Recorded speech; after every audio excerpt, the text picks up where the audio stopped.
How haven't I talked about necromancy? Alexis, AD dude, supernatural, dealing with stuff. Me doing an episode a day a month for this month. Seriously, how haven't I talked about necromancy? I know I've talked about zombies, but I haven't actually talked about necromancy. It feels like I should have. I was literally talking to a friend last night, and the topic of necromancy came up. I know I have some weird friends. Moving on. And I realized, yeah, I don't have a video for necromancy. Like, I literally scrolled through the videos trying to find this video so I could show it to him, and no. So let's fix that. AD dude talking about necromancy. Alright, so right off the bat, don't do necromancy. It's a form of dark magic that is pretty much frowned upon in every culture. It's a big taboo. I like that word. Uh, okay, look. Generally, people have some sort of what's the words? Respect for the dead. Generally, even some of the let's just say less pleasant aspects of the cultures do.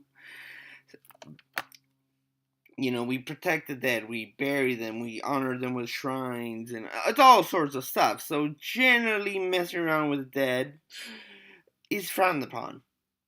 In magical cultures, it's generally seen as, yeah, you do that, we put you down with the dead. So it's even a form of dark magic. And if you remember the video I did about dark magic, it tends to have a corrupting influence on yourself. So just generally don't do it. But here's some stuff about it I'm going to tell you. I'm not going to tell you how to do it. Frankly, I have never looked into it too deeply. All right. The thing about bringing back the dead is we're talking about zombies. Actually putting in a soul into a vessel, that takes something special, something extra. I mean, I've heard people perform a little necromancy to bring back somebody who just died, which is still frowned upon, but they'll usually let it go as just it's kind of it's an emergency little thing. They weren't even dead for like 5 minutes, sort of thing.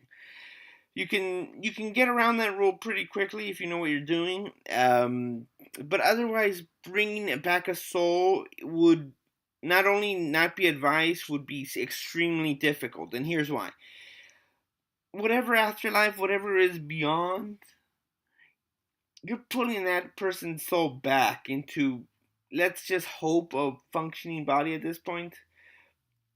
The transition itself would probably be scarring for them. You know the whole came back wrong thing trope? Yeah, this is what we're trying to avoid here. Alright. So yeah, let's hope you have the body all fixed up, you put in back the soul's gonna be messed up. So yeah, there's if you're trying to bring back somebody from the dead, you're probably gonna mess them up. There's probably a situation that would be less messy, but I'm not gonna think about it. I don't want to know. I don't really want to bring back the dead. Okay, necromancy. There's a lot of different methods.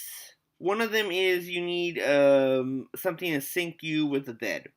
There can be various things. Most commonly, it's a drum beat. It has to sync with your heart. A lot of people just like tap it out while they're controlling zombies or whatever. It's supposed to fill in for their heart, their beat, their soul, if you will. Once you have that and you focus the right magic through them to the corpse, you need to be fairly close enough to do it. Once you do that, things get tricky. If you stop, if whatever synchronizes you together breaks, they fall onto their primitive instincts. This is where you get your brave zombies just biting. They're trying to fulfill their instincts of eating. So, yeah, not great. Alright, what else to do? Okay, look, if you're gonna try to animate a corpse, you need most of it there. I mean, with magic, you can usually fill in some gaps, but you need a good chunk of it. I can't give you an exact percentage. It depends on the size. It depends how much the person was there when they died in the first place. Like if the person, I don't know, lost a few limbs, you obviously don't need them to revive them if they were already gone before they died. So yeah, that's you need to have a fairly good percentage. And it's difficult to perform necromancy because you got to pour in a lot of power into it to keep it. The older corpses, the more energy, necromantic energy it can hold. And as we go, animals don't particularly make great zombie fodder because, yeah, they're not as complex, they're not as developed as people, they can't hold as much energy. So it makes them harder to keep going, harder to control. Now, older remnants can work a lot better. So if you find like an old animal who's been dead for a very long time, you can pour more energy, make it easier to control. Probably shouldn't be giving you guys advice how to do necromancy better. Alright, so if you have to stop a necromancer, well, stop their beat. Stop whatever sinks them up. Because the zombies will probably turn on them. And from my experience and from what I've heard, necromancy takes a lot of skill and effort and focus. So honestly, they're probably not gonna be good at offensive magic or anything. So honestly, a gun might actually just be good here, like a rock. Honestly, if you can like hit them in the head with it, it's like they'll probably lose control. Of course, then you got an issue of rampaging zombies. Again, I already made that video. Get a flamethrower. Alright, here's the really thing you do not want to do with necromancy. It's sort of an anti-life thing. It's not really death, it's just not life. You're perverting both concepts. It creates this necromantic energy, which envelops you to do all these necromantic things. And it does corrupt you. I mean, dark magic screws people up, but this one, like, really screws you up. It makes energy around you weird and off. Smaller things will actually die around you. Plants usually. I mean, not like right away, but if you stay near a bush for a while, it's gonna get sick and die. People longer term, yeah. And honestly, like I said, it probably screw up other forms of magic as well. So